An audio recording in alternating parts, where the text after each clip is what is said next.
Hi, I'm Randy Robison. This is Life Today TV. I'm here with Pastor Mark Gungor from Celebration Church in Green Bay, Wisconsin. And he's got a new book called Battle Over. Yes, The Battle Over Rules. And he's going to talk about that on Life Today. Check that out at lifetoday.org.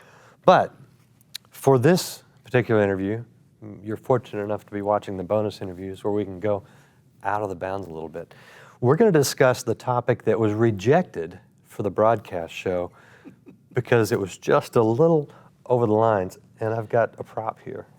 We're going to talk about, and I did not tell him this, we're going to talk about the Bead method. Yes. This is your own, this is your. We actually pitched that to your, I didn't know that. Yeah, you did. I'm sure they would have gotten shot down.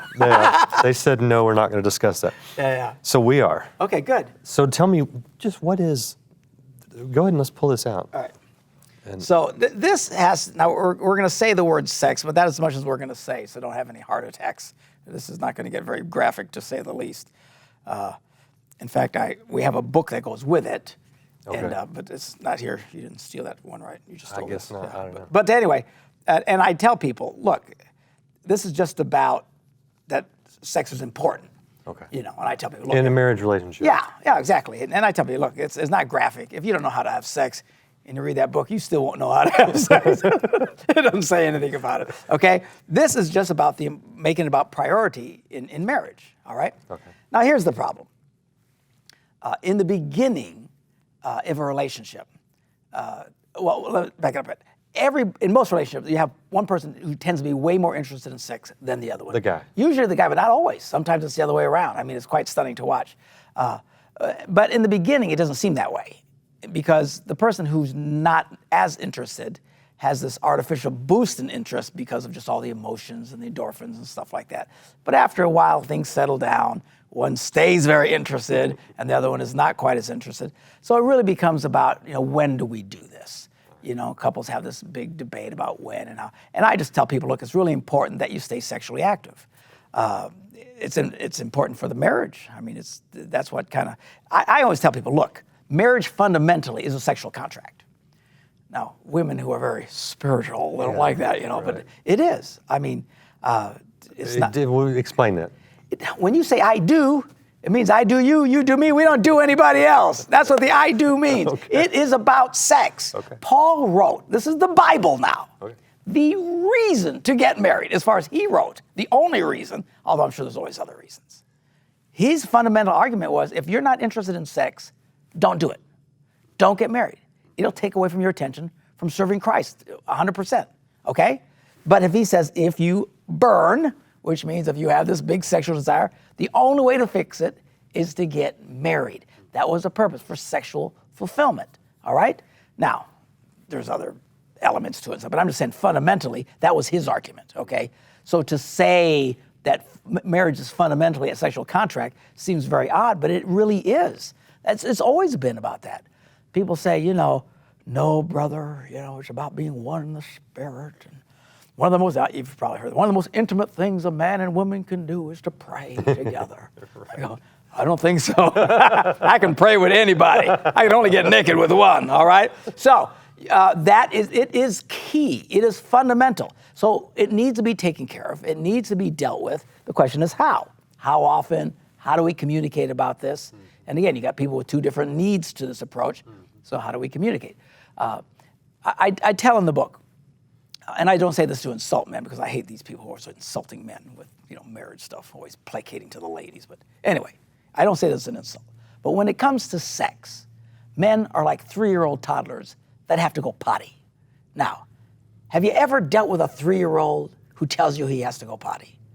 When a 3-year-old tells you he has to go potty, he's not suggesting you can get around to it, maybe, later this afternoon when you got nothing else. I mean, when he says he's got to go potty, he means right now, all right? Right. Now, what women don't understand about men is when a man suggests he wants to have sex with his wife, he's not suggesting when you can get around to it, you can work it out later in the week. He's literally suggesting right now. The problem is most women don't feel like having sex right now. And so you get this tension going. And most people work through it, but it gets out of control, and the arguments, and people get bitter and angry at each other. and it spirals out of control. So I met this lady about a year ago, and she talked about this problem in their marriage. And she felt like the marriage was getting colder and colder, and a lot of bitterness and resentment, particularly over this issue. And she was talking to her mom about it and how she said, look, it's really important to men. So anyway, it just happened to be, it was his 40th birthday. And she totally forgot about it. She hadn't gotten him anything. So like 2 days before, whatever it was, she realized, oh my goodness, I didn't get him for anything. So she says to him at the last, just kind of off the top of her head, she says, I know what I can get you for your birthday. And he goes, what? She says, I'll give you 40 days of sex. And he thought, cool. So he goes to bed. She's thinking, oh Lord, what have I done? I'll wind up in the emergency room. So she's freaking out. She can't just backpedal now. Right, so she has this brilliant idea. On his birthday, she gave him this little bag with 40 little red beads in it. And he goes, what's this? She said, oh, those are your days of sex. He said, well, how's it work? She goes, well, very simple. When you feel like you need that, all you have to do is drop this in my little bead catcher. And whenever you do it, I guarantee you within 24 hours, I'll be a sure thing. Wow. And he goes, cool. The best gift he's This is ever great. had. So, Right. okay. So they started doing this thing. She calls it her little bead catcher. So whenever, and a guy can tell, when it's coming on, you're going crazy, okay? Before you have to start begging or whatever. Right. He would just drop the little bead, and then within 20, but she said a really interesting happened, something she never expected. As soon as he would drop that bead, he immediately began showing me the best version of himself. And she would start flirting back with him. Yeah. And now the good news is he knows he gets to win. He's not going to get rejected. Well, that's what guys always fear, right? So there's none of this bitter. So they start having this playful thing like that. She says it absolutely transformed their marriage. And she started sharing this with other women who started doing the same thing. And the testimony of how it saved their marriage is just a simple way of communicating. Your kids don't know what it means. Nobody knows what it means. It's just, it's by your bed and stuff, and you just taps the little bead. She sees, oh, okay.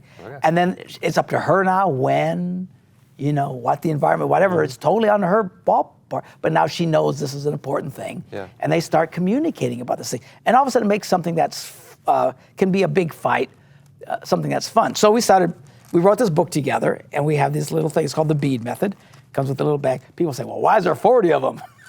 We can't just give him one. He'll bury it in the backyard like a squirrel, pull it out for a special occasion. It speaks of abundance. 40 is a good biblical number, okay? And then it was 40 days and nights of temptation, I think. Well, there's all kinds of 40s going floods. on there. Yeah, that's true. Yeah, that's true. Some of it can feel like a flood. But anyway, so they got these numbers, these beads. They drop this, and then boom. Now, sometimes women say, well, what if he's being a real jerk? I say, oh, that's great. All you got to do is this. Now, I said, you have no idea what that does for a man, okay? You girls know how sometimes you can get really upset, and he doesn't know that you're upset. How can he not tell? I tell you, you do this, he walks in, he knows something's wrong. Uh-oh. All of a sudden, something becomes very clear. You can talk the issue through, because he wants this like that. Yep. Okay? Yep. And all it is a fun little way of communicating something that can be very problematic. It's a way that all of a sudden takes away this big question of when, how, and where and stuff. But without question, it's very, very important. And I always, point out to women, because women are like it, they're so into health stuff, vegetables and salads and fried squirrel brains or whatever, all the different things that they go on. They go all this, watch Dr. Oz on TV, and they're all into this stuff. Okay, so they're very health conscious. Now, I point out to them in my conferences that very few things in the health field has studies that always agree. I don't know if you've seen these studies. One minute will say, if you drink coffee, it's going to kill you. Oh, right. And the next, if you don't drink coffee, it'll kill you. And if you drink coffee, you'll live forever, right? And you got these wild things. I just saw, this was like 2 weeks ago, I had a study came out, I was out of Europe or something like that, where they said, exercise, I'm not saying I said, this is what they said. Exercise has nothing to do with whether or not you lose weight. Which, so they have their evidence. So you got these people arguing back. They said it only depends on diet. So everybody's got these arguments and stuff. I said, there's very few things, if there's anything, that ever all the studies agree on, except for one. And that's when it comes to sex. Every study ever done on sex says that people who are sexually active are healthier, they are happier, they experience less physical pain in their body, have less mental stress in their heads, and literally will live years longer than people who are not sexually active. And I tell women all the time, if I had a pill endorsed by Dr. Oz, where every study ever done said if you take this pill, it'll make you happier, healthier, less physical pain, less mental stress, and guaranteed to live years longer.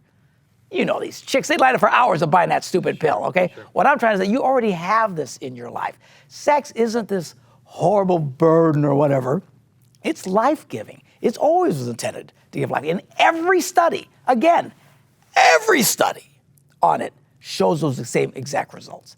It is nothing but positive. So I try to encourage them, look, this is a positive thing. It's a good thing. And it's not really even so that a lot of them don't want to have sex. What a lot of it has to boil down is over this fight. Yeah. When? Yeah.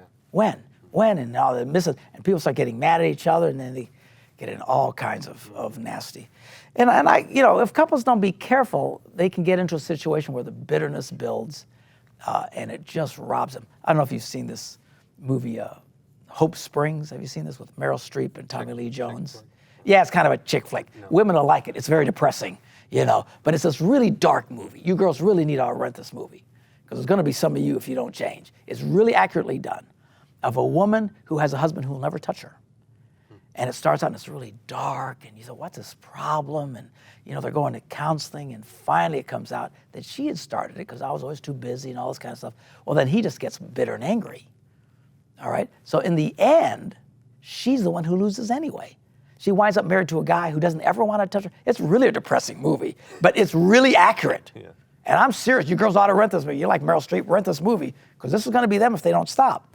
You can't just unplug. Here's one of the problems with Christianity, and this is going to sound really weird from a Christian program with a pastor, people who love God. Here's the problem with Christianity. Because we believe Jesus can fix anything, we tend to live carelessly. That's our problem. So people literally live their lives carelessly. They don't pay attention to their relationship, their husband, their wife, all these other, well, Jesus will fix it later. And then later people come with very damaged lives. And then pastors, we spend hours trying to unscramble these eggs. And I will say Jesus will forgive anything. And if you have enough faith, here's the problem with the marriage deal, is there's two people involved. And there's a line that God will not cross, and it's called free will. If God would cross the line of free will, everybody would be saved, right? But he won't do it. So that's why he can't just fix it all later. So in your marriages and your relationship, you need to pay attention because all this damage will build. And then we think, well, someone just pray for me and it'll all get fixed later. And that's generally not what happens. We're being careless. So I encourage young girls in particular, pay attention. This is an important thing. It's not a side. Men are wired this way, particularly men. It's not because we're sick, disgusting perverts. We're men. And God wired men. And it's really the number one reason men get married. It's for sex. I mean, honestly, if it weren't for that, get a dog, right? Hang out with your buddies. You know what I'm saying? There's all kinds of ways of, you want prayer partners, you can have anybody for a prayer partner. You want to serve God, you can have all kinds of people. There's a million different things. The number one reason for men in particular is for this physical need to be met. And then when it starts getting neglected, then the communication breakdown, and once a person starts feeling, you cross a line where they quit asking. When your husband crosses the line where he quits asking, you think it's good for you, this is not good for you. You're going to basically, in your 50s and 60s, wind up married to a man who never touches you. And it's like you're married to your cousin at this point. And people always say, Pastor, it's great that you do these marriage things for young couples. The problem isn't young couples. It's the older ones. The divorce rate in people in their 50s and 60s is shooting up like crazy. And 80%, I don't know if you know this, 80% of all divorces filed in America are filed by women. It's not men. 80% women who feel cheated, who feel robbed, who they're not getting the passion and all this other stuff that she wants, but unaware that she helped to create, oftentimes, not always, it's not always her fault, I'm not saying it's her fault, but in a lot of these situations, she helps to create the very scenario that is played out in that movie where she's married to this guy. And you know how many people, as soon as the kids leave the house, they look at each other, they're strangers. At this point, most guys are okay with it. They've just gotten used to however it is, but then she starts resenting it. So I tell women they want to pay attention to this because this will come back to haunt them and bite them if they don't. And all we did with this is come up with a fun, simple way for couples to be able to communicate about something that is really so important. It's done without pressure and without nastiness. And it's a kind of a cute, fun thing that just you and her know about. So this one goes back home for me. Okay. Right? I need to get you the book for it, though. I'm sure we've got it around here somewhere. Oh, okay. But that's the important part. if people want to order this and the book and Yeah. your other books, where do they They find go to it? my website, laughyourway.com. Okay. From my book, Laugh Your Way to a Better Marriage, or markgungor.com, either one. Okay. But they can go to laughyourway.com, they'll see that on there. And anyway, this has helped. The testimonies that have come in are quite stunning of people. And all it does is it takes what is always an argument into something now that's just fun. Mm-hmm. Cool. Thank you for sharing it with us. Thank you.